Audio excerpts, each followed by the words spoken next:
Hey guys, Darren Mitchell here.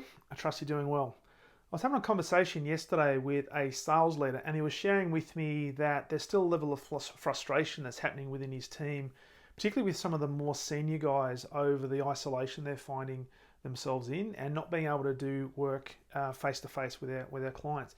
Many of them are finding it quite difficult to go back to the old ways of picking up the phone and actually having a conversation over the telephone with their customers. And he said an interesting thing in that right now he's finding that strategy is the least important thing. Strategy, in fact, has been thrown out the window and he's more focused on tactics, so the day to day tactics. But he said something really interesting on top of that. And he said now more than ever, he's focusing on the culture and how he's trying to keep his team together.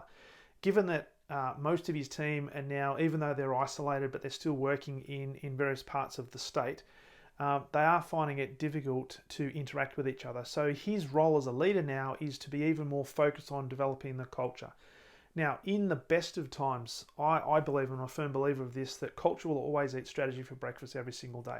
Now, don't get me wrong, strategy is still really important and you need to have a strategy in place, whether you're a sales team, a normal team, or a business. But when it comes to culture, if you can build a really good empowering culture and what I call an exceptional culture, then that will only enhance the strategy that you've got in place. But if you don't have a great culture, then the strategy, you might have the best strategy in the world, but it's going to be completely useless, or it won't give you the results that ultimately you're looking for. So out of the conversation, he said, well, have you got any ideas on how we can continue to build this culture and keep people together? So we talked about a number of options or ideas that he could put in place or utilize to continue to make sure that his sales culture was on an upward spiral and to keep his team engaged. And so I shared with him a checklist that I developed for a number of clients that I'd like to offer to you as well. It's called the Exceptional Sales Culture Checklist, and it looks like this. Essentially, it's an 8-page document, and within it, there are 29 statements that you're able to self-rate against, and will help you identify some strengths, some areas that you're really good at in terms of building and maintaining a culture.